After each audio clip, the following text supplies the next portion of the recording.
y lo podemos disfrutar. Aquí adentro está muy a gusto, ¿verdad? Y gracias a Dios por poder estar. Vamos a pedir a los más pequeños que pasen a su clase. Muy bien. Bueno, gracias a Dios, hermanos, por cada uno. Así con las sillas más pegaditas se pueden calentar allí mutuamente si tienen frío también. Y entonces para que puedan prestar atención. Ahora, si ya ven que alguien comienza como que a cabecear, le exhortan bíblicamente, ¿verdad? Bíblicamente le pueden exhortar para que se despierte. Pero gracias a Dios, hermanos, por el clima, gracias a Dios por lo que Él ha hecho esta semana, gracias a Dios por estar juntos hoy aquí y que tengamos el deseo, hermanos, de seguir creciendo y conociendo a nuestro Dios. Gracias a Dios por ello.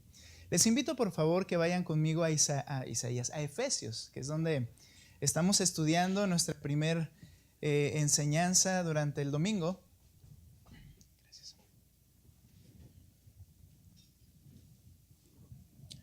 Vamos, por favor, a la carta a los Efesios. Queremos aprovechar este tiempo, poder estudiar la Escritura, algunos temas, doctrinas importantes que necesitamos tener siempre en mente. Y quiero recordarles aquí lo que estamos viendo en Efesios capítulo 6. Leamos, por favor, los versículos 13 y 14. Vamos a leer vamos a leer hasta el 15, donde viene toda la descripción de lo que la Escritura llama la armadura de Dios. Vamos a leer, por favor, Efesios capítulo 6, versículo 13, por favor. Dice la Escritura: por tanto, tomen toda la armadura de Dios, para que puedan resistir en el día malo. Y habiendo hecho todo, estar firmes. Estén pues firmes, ceñida su cintura con la verdad. Y fue con lo que iniciamos la semana anterior, ceñidos con la verdad. Y luego dice, revestidos con la coraza de la justicia y calzados los pies con la preparación para anunciar el evangelio de la paz. Falta, verso 16. Sobre todo, tomen el escudo de la fe con el que podrán apagar todos los dardos encendidos del maligno. Y 17. Tomen también el casco de la salvación. Escucha esto, casco de la salvación. Leíamos ahorita coraza de justicia. No olvides estas dos frases. Y luego dice, y la espada del Espíritu, que es la palabra de Dios. Hemos entendido que para poder ¿resistir ante qué en primer lugar? Bueno, hay una guerra espiritual, dice la palabra de Dios. La guerra siempre ha sido espiritual. La guerra siempre ha sido entre la verdad y la mentira. La guerra desde un principio de la creación fue en si Dios decía la verdad o si era un mentiroso, y lo decía el mentiroso, que era Satanás. Y a partir de ahí vino toda la caída del hombre, toda la decadencia, todo lo que podemos ver y experimentar es consecuencia de esa batalla constante a la cual nosotros decidimos irnos del lado incorrecto al momento de pecar.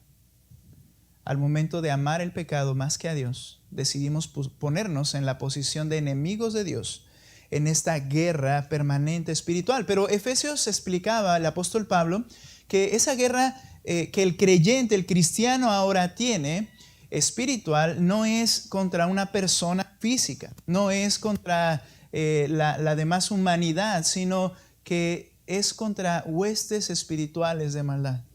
La cabeza de ese imperio es Satanás. Y Satanás está trabajando a lo largo y ancho de toda la creación para influenciar por medio del engaño a todas las criaturas de Dios, para oponerlas permanentemente a Dios. Y cuando el creyente vienes, o cuando crees el evangelio, cuando vienes a Cristo, dice la Escritura que ahora nosotros estamos y entramos en esa guerra espiritual. Pero hay algo muy importante: que no vas a poder resistir contra todas las acechanzas, los ataques que Satanás lleva a cabo con sus mentiras, tentaciones, dificultades que vienen para alejarnos y negar al Señor. No vas a poder estar firme sino con los recursos que Dios provee. Y esos recursos son llamados en la Escritura, en esta porción, la armadura de Dios. Para que puedas resistir en el día de la tentación, requieres la armadura de Dios. Para que puedas resistir esta guerra espiritual, requieres la armadura de Dios. Por nuestras fuerzas simplemente es imposible. Y él entonces, el apóstol Pablo, para dejarnos una ilustración en nuestra mente, utiliza la idea de una armadura romana, de una armadura física de un guerrero, ¿verdad?, de aquel tiempo. Y comienza a describir esos elementos, pero no olvides que esta es la armadura que Dios provee para nuestra lucha y que son armas espirituales, son armas que Dios nos ha dado con su gracia para poder resistir.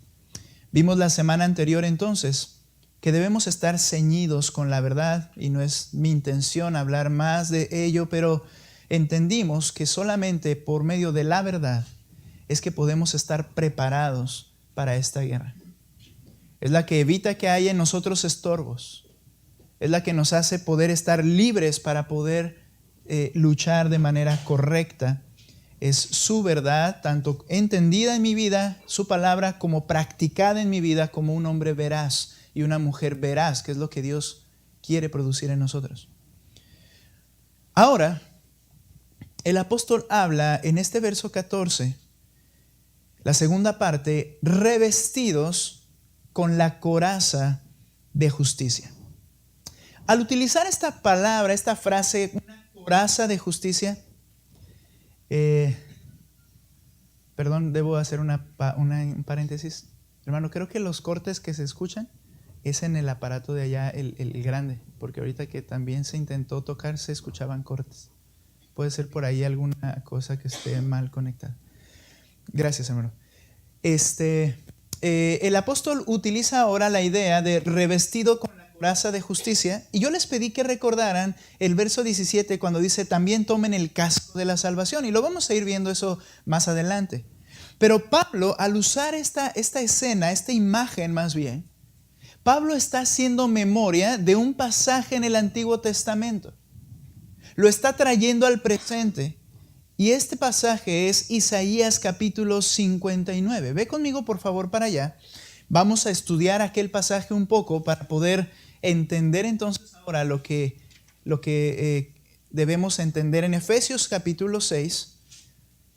Hay que ver el contexto de la frase que está utilizando el apóstol al decir revestidos con la coraza de la justicia. Entonces nuestro tema de hoy, hermanos, es este: vestidos con la justicia. ¿Qué queremos decir con esto? Bueno, comprendamos a qué refería el apóstol en Isaías 59. Nota por favor 59:17, Isaías. Bien, si alguien lo necesita, lo vamos a proyectar acá. Isaías 59:17. Y vamos a leer, por favor, todos los que tienen la Nueva Biblia de las Américas, lean fuerte para que puedan guiar a nuestros hermanos. 59:17. Fuerte, ¿qué dice, hermanos?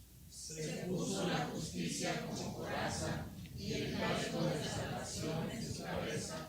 Como vestidura se puso ropas de venganza y se envolvió de celo como de pluma. Nota cómo el texto habla, dice, se puso la justicia como coraza, la misma idea exactamente. El yelmo, el casco de la salvación.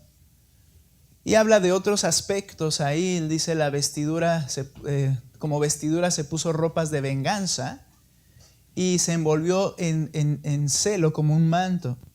Habla de alguien preparado para la guerra. Habla de alguien que está listo y que ya se está armando porque va a ir a la guerra. Ahora, lo interesante es que el personaje en esta escena, o la persona en esta escena, es Dios. Es Dios el que está llevando a cabo esto.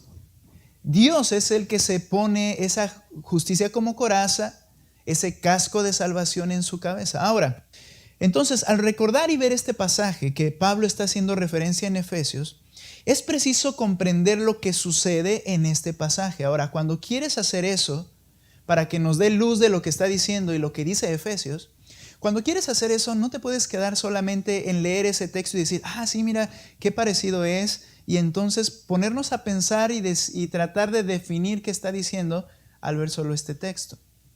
Es necesario ver de qué habla todo lo que envuelve ese texto. A esto se le llama contexto. Lo que primero tenemos que entender es de qué trata todo este libro que acabamos de abrir, que es Isaías. ¿Quieres entender este único texto? Tienes que entender de qué trata todo el libro. Si no, te puedes equivocar. El libro de Isaías, hermanos, es una advertencia. El libro de Isaías es como, por decirlo, la última llamada de atención de parte de Dios ante Israel, diciéndole, hey, viene el juicio de Dios por tu pecado. Estás lleno de pecado, estás lastimado por tu mismo pecado y por las mismas reprensiones mías. Te he llamado permanentemente, pero no quieres, y viene el juicio. De hecho, Israel hace caso omiso a la advertencia de Isaías y después vemos a Jeremías escribiendo. Y cuando Jeremías escribe es un lamento porque ya estaban en destrucción. Pero además Isaías, cuando está hablando o al estar hablando a Israel como alguien que ha abandonado a Dios, les explica cómo viven en pecado. Les explica cómo ese pecado los ha destrozado a pesar de que Dios con paciencia les sigue llamando al arrepentimiento, pero ellos no responden. Advierte, por tanto, del día de la ira del Señor en el que Dios dará el pago por el pecado, no solo a la nación, sino a todos los pecadores. Isaías habla de un evento en particular que es Israel y su pecado, pero luego Isaías habla del juicio de Dios a todos los pecadores. También el libro de Isaías es un libro de promesa, porque Isaías habla de la restauración completa de Israel. Isaías constantemente, casi un capítulo de juicio y un capítulo mismo de las promesas de Dios, habla de la gloria futura, habla de que Dios limpiará todas sus inmundicias. Isaías 64:6, por ejemplo, es ese texto donde dice que todas nuestras obras delante de Dios son como trapos inmundos. Que aún las cosas que ellos pensaban, los israelitas, que esto debe estar haciendo que Dios salte de alegría y que me aplauda desde su trono, dice, para mí es estiércol, para mí es trapo inmundo. Todas tus maldades te han arrastrado como viento, como una hoja es llevada por el viento, así tus pecados te están arrastrando. Pero a pesar de ello, el mismo Isaías habla de que Dios limpiaría todas las inmundicias, y no solo de los israelitas, sino de los hombres de todas las naciones o provenientes de todas las naciones. Isaías habla constantemente de la promesa de la nueva tierra, de nuevos cielos, de una nueva creación, completamente lo opuesto a lo que estaban viviendo Israel y a lo que vivirían cuando llegaran sus enemigos y los destrozaran, y lo que estamos viviendo en este mundo. También un tercer aspecto del libro dentro de la trama entre la advertencia y el juicio de Dios y la promesa de la gloria futura, entre esos dos temas permanentes, Isaías es el que habla de la venida del Mesías. Es el libro que profetiza con más claridad la obra del siervo sufriente del Señor, Isaías 53. Ciertamente Él llevó nuestras iniquidades, cargó nuestros dolores. Nosotros le tuvimos por azotado, por herido de Dios y abatido, pero Él fue así por nuestros pecados. Nos habla de la entrega voluntaria de ese Mesías que vendría para llevar a cabo la redención. Nos habla de su vida perfecta y sin pecado. Espero que no esté hablando cosas que de manera completa ignores. Pero si no, si lo ignoras, lee Isaías. Es un libro amplio, pero es un libro en el que se habla de esta manera tan clara de estos aspectos. Habla de su muerte, habla de su resurrección para llevar a cabo la expiación. Habla de cómo esa resurrección y ese sacrificio de muerte hará que justifique a muchos, cargará sus iniquidades. Y en un momento más iremos a algunos textos de esos. Pero ahora, teniendo este pensamiento de entonces de qué está hablando el libro de Isaías, en el capítulo 59 quiero que veas, como que vimos de manera general todo el libro, mira lo que vemos en algunos textos del propio capítulo 59. Primero que nada, el texto que nos compete: se puso la justicia como coraza y el casco de salvación en su cabeza. Como vestidura se puso ropas de venganza y se envolvió de celo como de un manto. Como dije, describe a Jehová, a Dios, como vestido y preparado para ir a la guerra. Coraza de justicia, casco de salvación, esas ropas de venganza, un manto de celo. ¿Qué es lo que está pasando en este pasaje? Lo que sucede es que es lo mismo de lo que habla todo Isaías. Mira el versículo 1 del capítulo 59, por favor. Al 1 al 4. Lo que sucede es que Israel vive en pecado. Nótalo, por favor.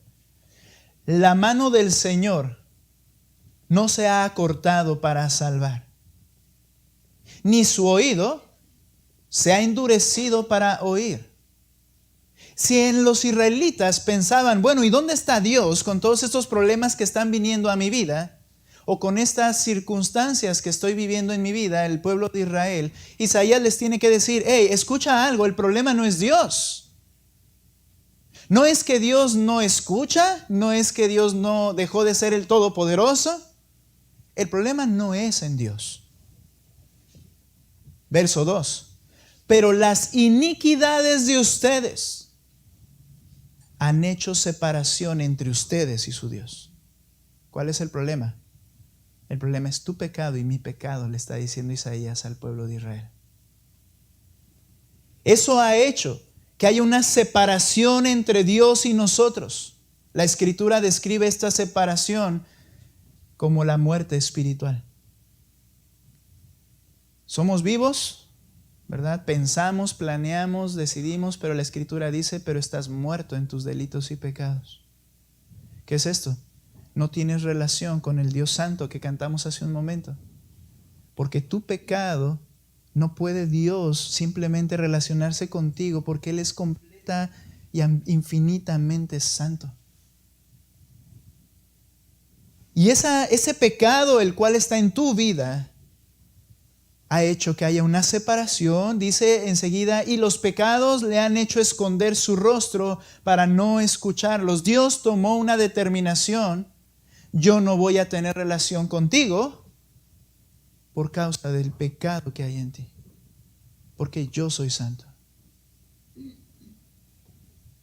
Isaías les explica entonces que el problema es sus pecados. Mira el verso 3. Y quiero que recuerdes al leer estos textos que voy a leer enseguida, Romanos capítulo 3. A ver si puedes escuchar las mismas voces. Mira lo que dice el 3. Porque las manos de ustedes están manchadas de sangre. Sus dedos de iniquidad, es decir, sus obras, son pecaminosas. Sus labios, lo que hablamos, sus labios hablan mentira. Su lengua murmura maldad. Lo que hacemos, lo que hablamos, dice Isaías, no hay, escucha esto, no hay quien clame con justicia, ni quien abogue con honestidad. Confían en la confusión. Es la manera en que los hombres hacían las cosas. Se aprovechaban de las circunstancias. Utilizaban la deshonestidad y el engaño para salirse con la suya. Y les dice aquí que no solamente es lo que hacen, como hablan, sino sus relaciones con los demás. Es a través de la deshonestidad, confían en confusión, hablan falsedades, conciben malicia, dan a luz iniquidad. Es la manera en que el hombre se mueve en este mundo. Y era lo que estaba sucediendo en el mismo Israel. Israel no tenía diferencia con el mundo, el resto del mundo, que se supone que no conocía a Dios.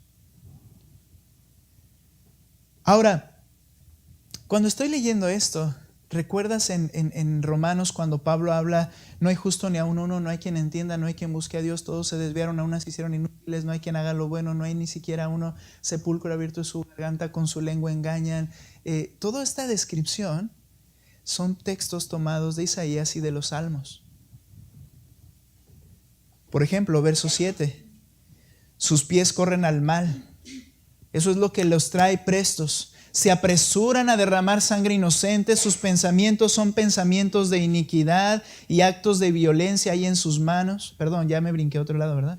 Sus pies corren al mal y se apresuran a derramar sangre inocente, sus pensamientos son pensamientos de iniquidad, iba bien. Desolación y destrucción hay en sus caminos, camino de paz no conocen. Escucha esto, no hay justicia en sus senderos, han torcido a su favor, han torcido a su favor las sendas. Cualquiera que ande en ellas no conoce la paz. Nota cómo en estos versículos nos está describiendo el pecado de Israel y también que no practican la justicia, que obviamente es lo opuesto. La justicia se refiere a todo acto correcto, recto, de acuerdo a lo que Dios es. Dios es recto, es verdadero. Y ellos no estaban viviendo con justicia. Y luego en este mismo capítulo, nota lo que dice el verso 11. El mismo hombre se da cuenta que está mal. Y mira lo que dice el 11. Todos nosotros gruñimos como osos y gemimos tristemente como palomas. Esperamos la justicia, la que ellos debían practicar, pero no la hay. La salvación, la que ellos deberían buscar y alcanzar, pero está lejos de nosotros. ¿Por qué? Dice el profeta. Porque se han multiplicado nuestras transgresiones delante de ti y nuestros pecados testifican contra nosotros, porque nuestras transgresiones están con nosotros y conocemos nuestras iniquidades. Lo que está diciendo Isaías es que sabemos lo que es bueno, pero simplemente está muy lejos de nosotros.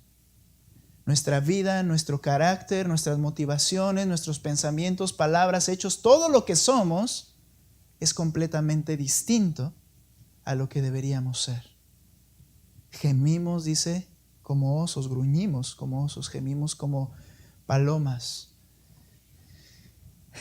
Varias veces he escuchado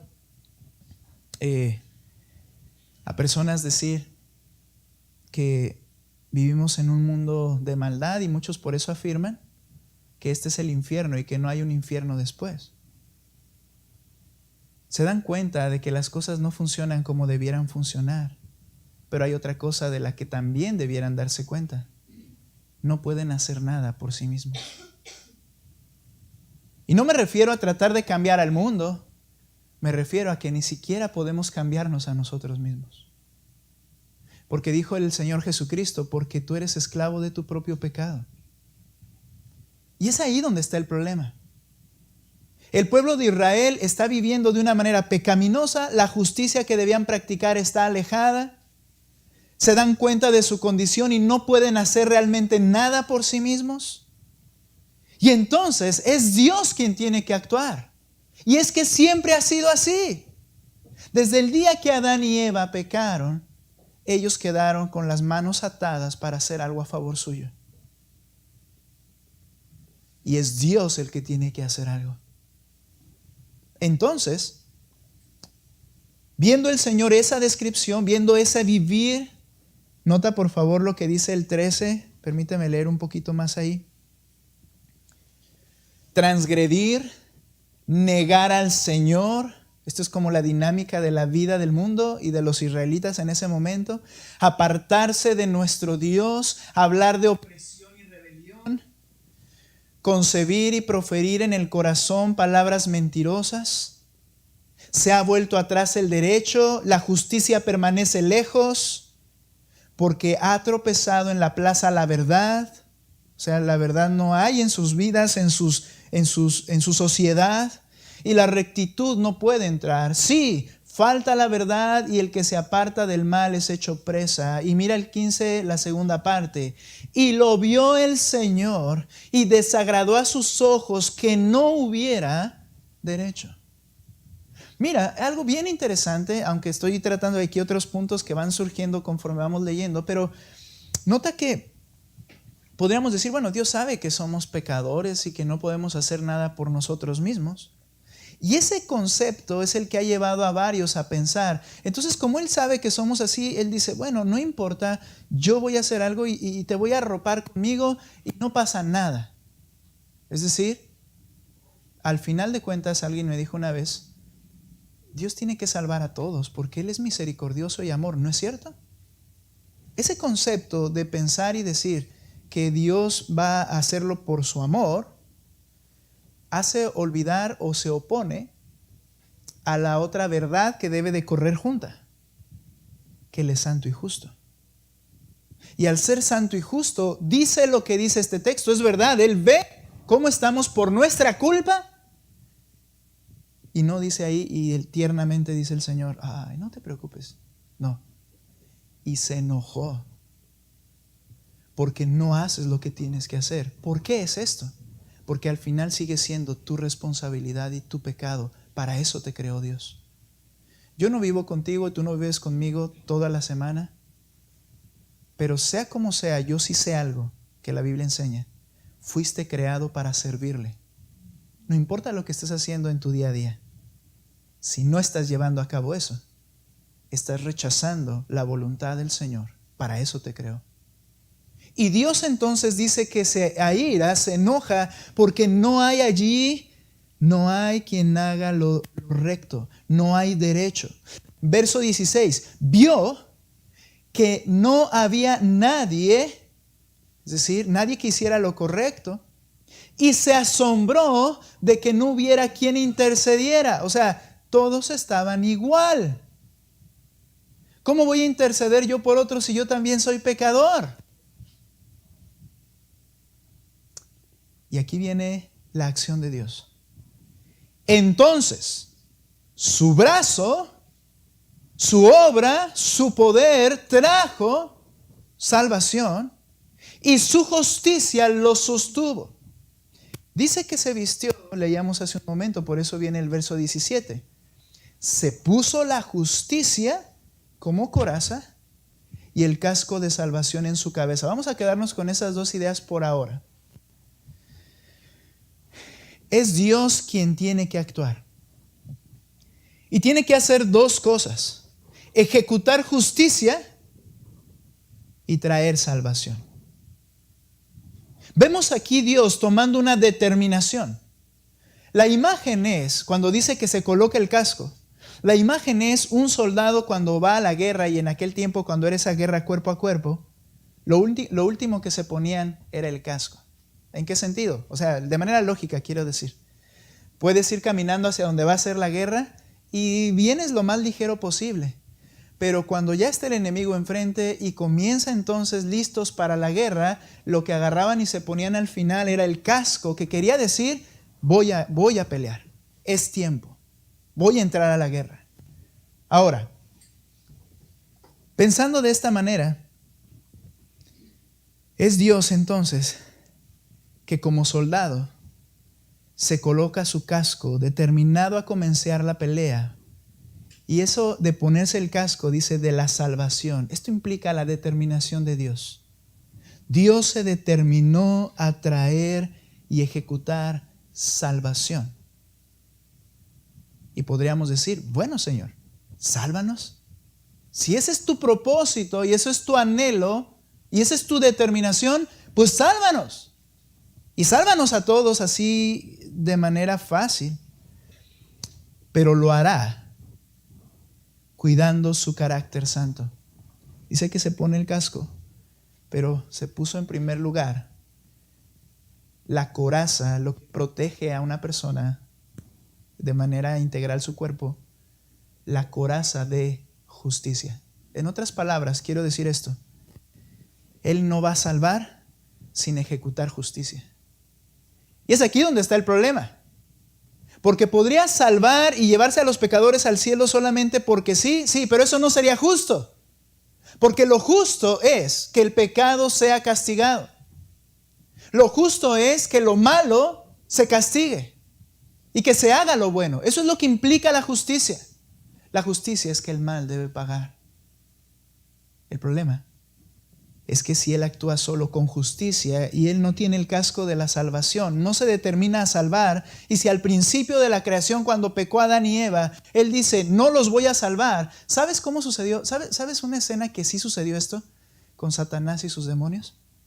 Cuando Satanás y sus demonios pecan contra Dios, Dios no se colocó un casco de salvación a favor de ellos, sino solo su justicia, y los condenó por la eternidad. Ellos no tienen oportunidad de arrepentimiento. Los ángeles no pueden arrepentirse, no pueden ser salvos. Los ángeles no. Pero con los humanos, esas criaturas inferiores a los ángeles, el Señor se coloca el casco de determinación de salvar, pero Él no puede dejar de ser justo.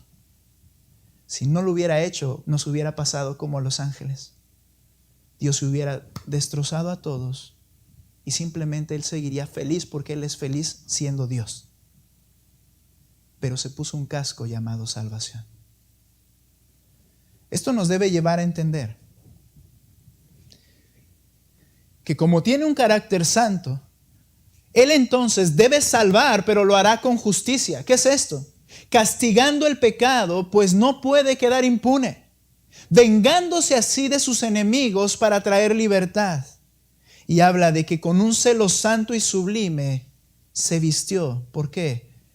Ese celo implica que lo que le pertenece, es decir, su pueblo, Él lo va a rescatar. Ahora, debemos entender que este es el mensaje esencial del Evangelio. Como Pablo dijo en Romanos capítulo 1. Si quieres, ve conmigo para allá, por favor, para que lo podamos observar. Romanos capítulo 1.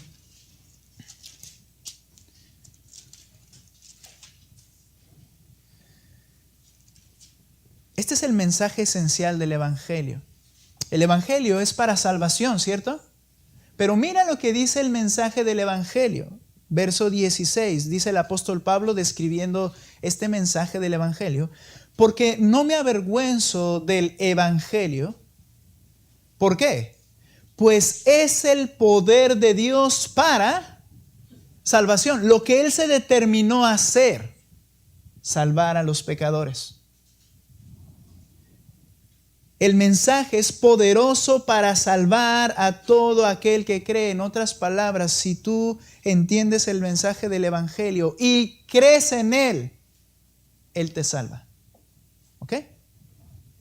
Un mensaje, el Evangelio de salvación, poderoso. Del judío primeramente y también del griego, es decir, no solo de una nación, sino de todas las naciones. Y entonces mira el 17, ¿por qué ese mensaje es poderoso y es el que salva? Porque en el Evangelio la justicia de Dios se revela por fe y para fe, como está escrito, mas el justo por la fe vivirá. En otras palabras, porque en el Evangelio se revela, se manifiesta la justicia de Dios, y si lo crees, vivirás. ¿Cuál es esta justicia de Dios que anuncia el mensaje del Evangelio? El mensaje del Evangelio es que Cristo Jesús es el Redentor, el cual cumplió perfectamente al nacer en esta tierra toda justicia. Él sí fue agradable, lo contrario a lo que dijo Dios acerca de nosotros. Él sí fue agradable en todo porque cumplió toda y absoluta justicia, agradando así al Padre Santo. Pero luego recibió en la cruz la ira justa de Dios contra el pecado. Ahora, no de su pecado porque Él vivió justamente, sino que en la cruz Dios cargó con esa coraza de justicia. Él castigó el pecado que Él no había cometido, sino el pecado que nosotros cometimos.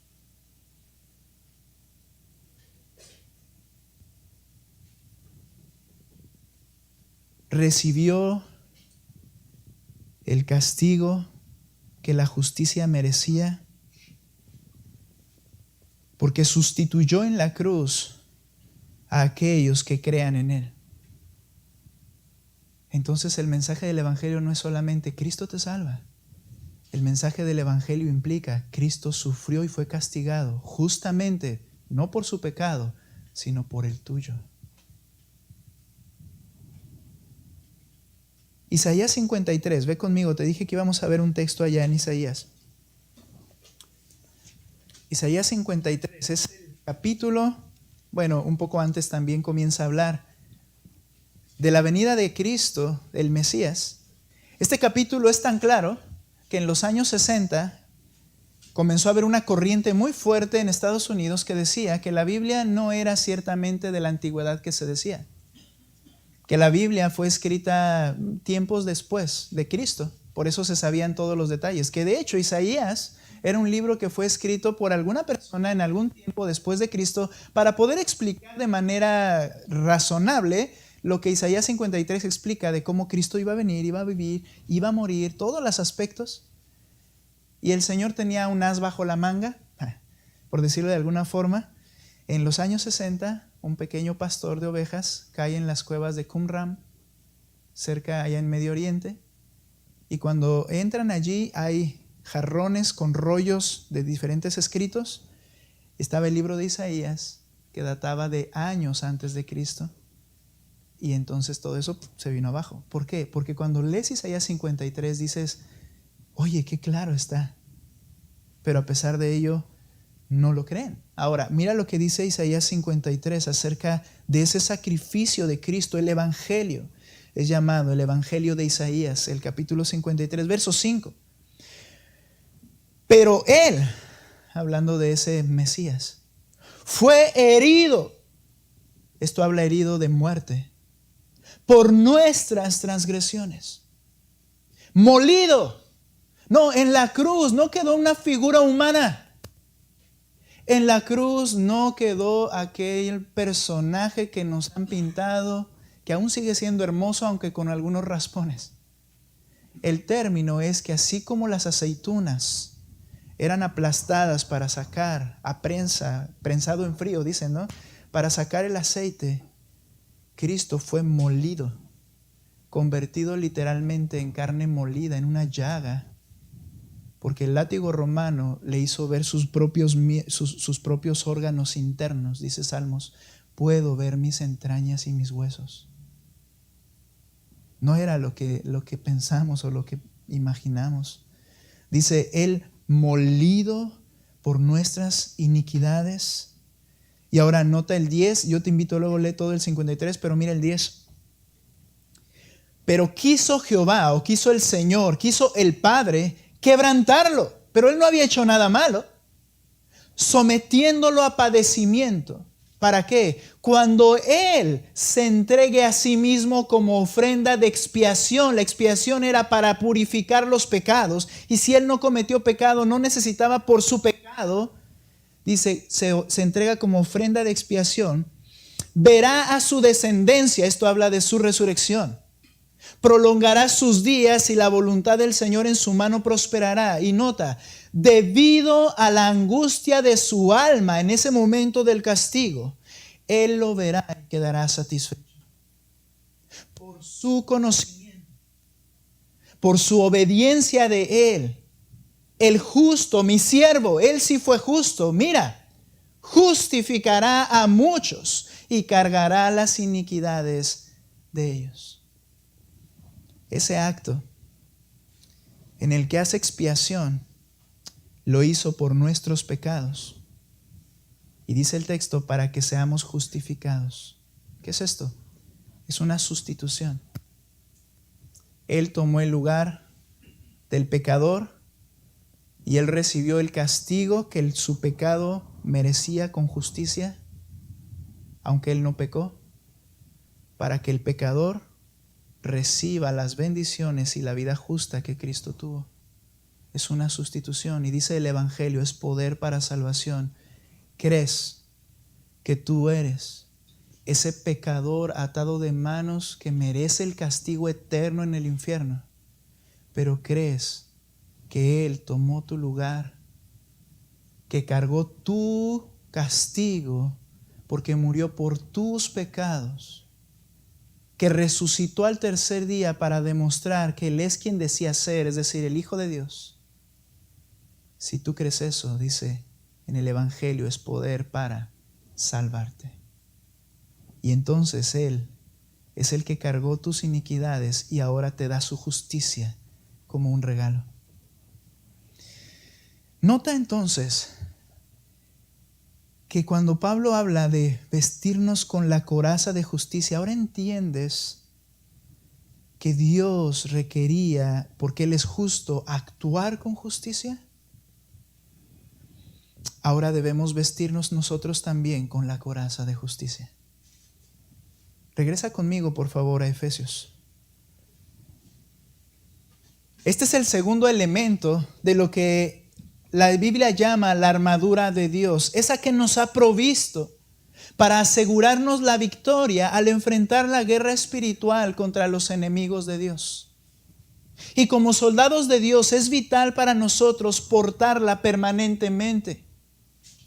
En primer lugar, debemos dejar claro de que no hablamos de nuestra justicia propia. ¿Ok? Muy bien, pues ahora voy a seguirme portando bien como toda la vida me he portado bien. No te olvides que tus obras supuestamente justas solamente son trapos inmundos delante de Dios. No estamos hablando de tu justicia propia, de tu manera moral de vivir, de tu manera, ¿cómo podríamos decir? Respetable o honorable de vivir. Todo eso era basura delante de Dios. La palabra que usa es más fuerte, pero dejémoslo en basura. No es nuestra justicia propia. Justicia se define de esta manera: lo que es recto, justo o bueno. Rectitud, integridad, justicia, buenas obras. Tienes que recordar que antes de la fe en Cristo, nuestra justicia propia solo era pecado. Romanos 3:10 dice claramente: no hay justo ni aún uno. No hay nadie cuyas obras sean agradables ante Dios, es lo que está diciendo. O que sean rectas, buenas, íntegras. No hay uno. Verso 12. No hay quien haga lo bueno, lo vuelve a afirmar. No hay ni siquiera uno. Entonces no hablamos de nuestra justicia propia. Esa es la clase de justicia propia. Esa clase de justicia propia es la que nos hace menospreciar a los demás. Esa justicia propia es la que nos hace sentirnos orgullosos. Pensar que, bueno, yo a diferencia de... Esa clase de justicia propia es la que nos lleva a cerrar los oídos a la verdad, y cuando alguien quiere hacernos ver algo que está mal en nosotros, nos ofendemos. Es justicia propia. Y acuérdate, siempre es insuficiente, siempre es algo que deberíamos despreciar. Nos lleva a sentirnos ofendidos como víctimas, pues nos creemos justos. Y si alguien me dice lo contrario, me enojo. No es otra cosa, es que te crees justo. Y yo doy gracias al Señor por mi esposa, porque con mucho amor, no como lo acabo de decir, como si la hubiera oído ayer, no se crean. Me ha dicho: yo siento que te sientes justo. No. Primera reacción. Y luego uno piensa y dice: sí. Y por eso me enojo. Si no, no te enojarías. No te sentirías ofendido. Debemos entender que no es esa clase de falsa justicia personal la que debemos portar en esta guerra espiritual. Pablo nos recuerda, mira Tito 3:5, por favor.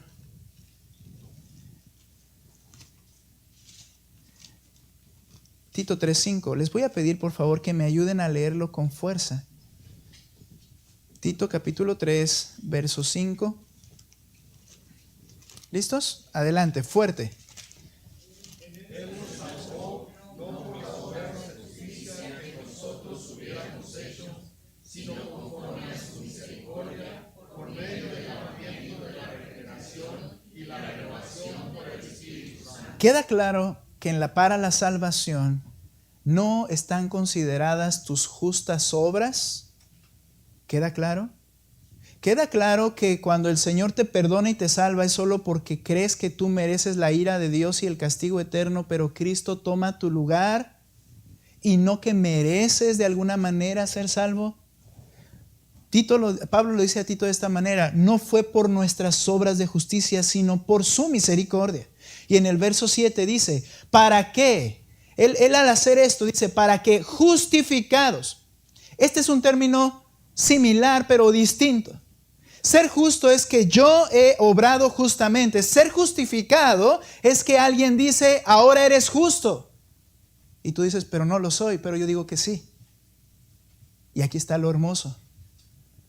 Que cuando Cristo me sustituyó, el Padre ahora le dice a ese que era pecador y que iba al infierno, le dice, ahora te perdono y ahora eres justificado. Señor, pero yo no soy justo. No, yo te veo justo. Y eso es suficiente. ¿Y sabes por qué te veo justo? Por la obra de mi Hijo en la cruz. No por tus obras, sino por las de Cristo. Justificado. Y es eso lo que dice Pablo aquí. Para que justificados por su gracia, un regalo, fuéramos hechos herederos según la esperanza de la vida eterna. Cuando me declara justo, recibo también todas las bendiciones que no merezco. Porque la justicia de Cristo me fue abonada a mi cuenta.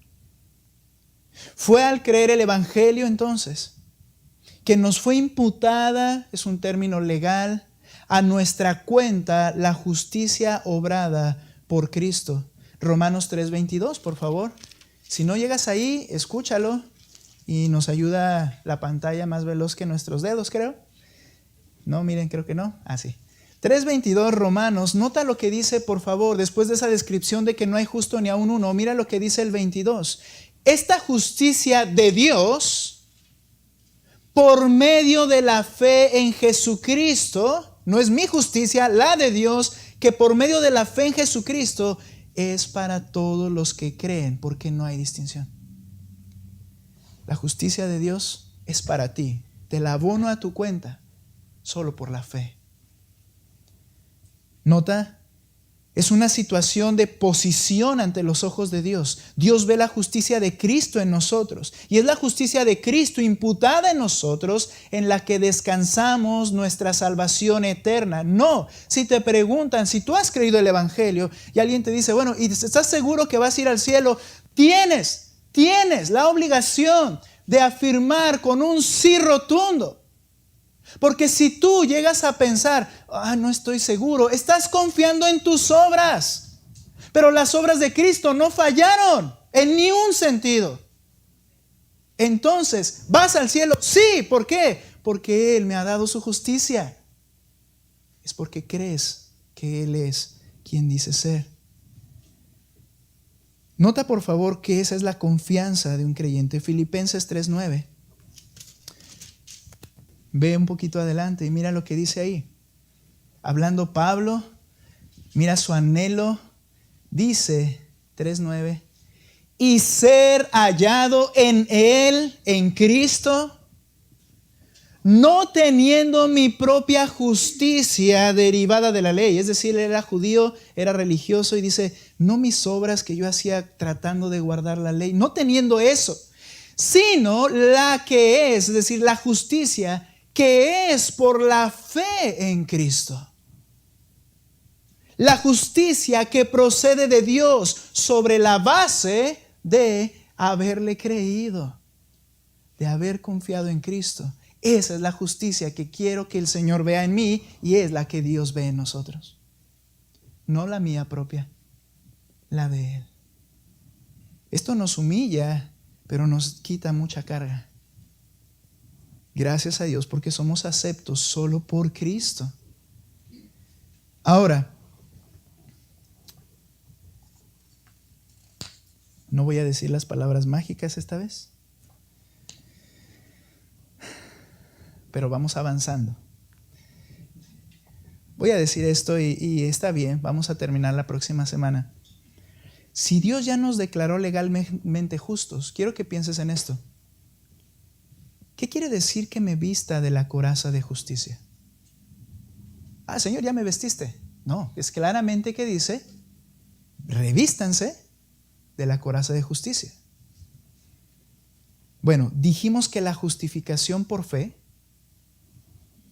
es un asunto de posición ante Dios. Dios me ve en la justicia de Cristo. Pero no es un asunto de condición nuestra. No estamos diciendo, Dios me ve justo y ahora todo lo que hago es justo y perfecto y recto. Eso no es así. Es una cuestión de posición ante Dios, pero no de condición real. Mientras estamos en este mundo, yo sigo mintiendo a veces. Sigo enojándome. Sigo siendo deshonesto en algún aspecto. Pastor, me van a decir usted, solo que sea el único, ¿verdad? Pero creo que no. ¿Qué quiero decir? Hay fallas porque nuestra condición sigue siendo vinculada a este cuerpo y esta naturaleza pecaminosa, que Dios no quiso desarraigar por completo, pero un día lo hará, dice la Escritura. Entonces, es ahí donde debemos entender que yo no hago o vivo ya de manera justa, practico ya todo lo que es recto, justo y bueno, integridad, justicia, buenas obras. No soy así. Ahora somos nuevas criaturas, creadas por Dios para hacer justicia. El punto aquí, y que veremos y terminaremos la próxima semana, es que Dios al crear un nuevo hombre, mira por favor ahí mismo en Efesios 4:24, y después un texto más y termino. ¿Ok? Trato de ser muy claro ahora porque he sido un poco mentirosillo en eso. Efesios capítulo 4, mira lo que dice el verso 24. Este no es el texto que dije, es el que sigue. Dice, y vístanse y se vistan del nuevo hombre, el cual en la semejanza de Dios, nota, cuando creíste en Cristo, Él te crea desde tu interior un nuevo ser. Dice, has sido creado en la justicia y santidad de la verdad.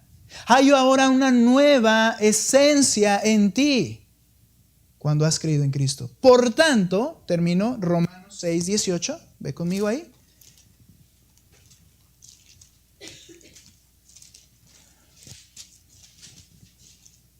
Romanos 6:18.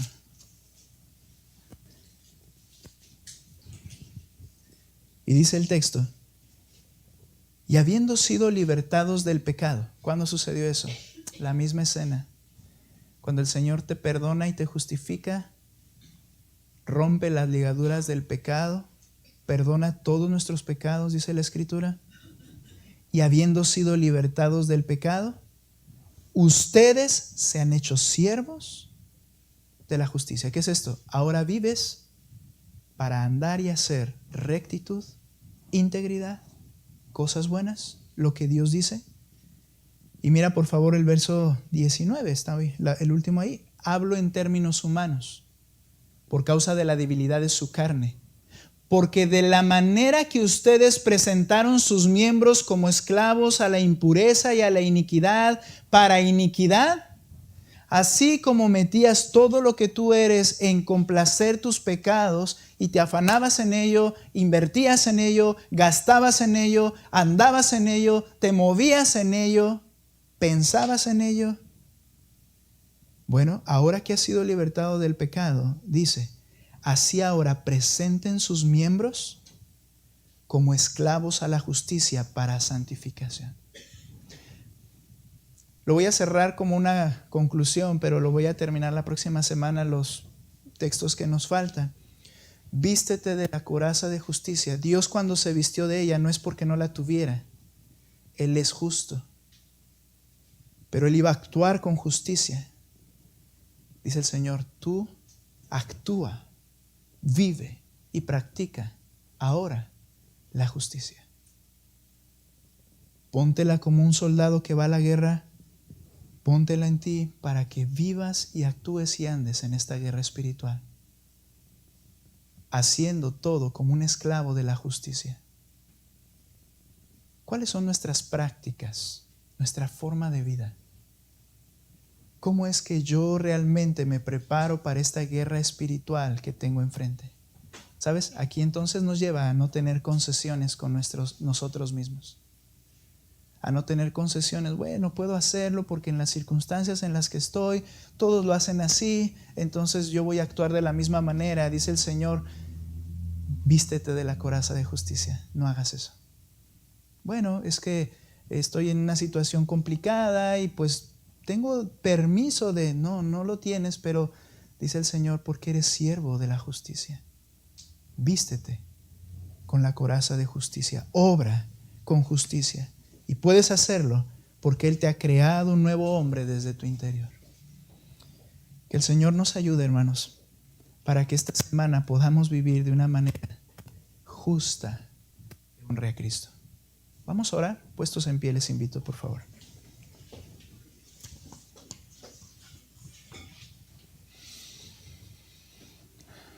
Señor, gracias por tu bendita palabra.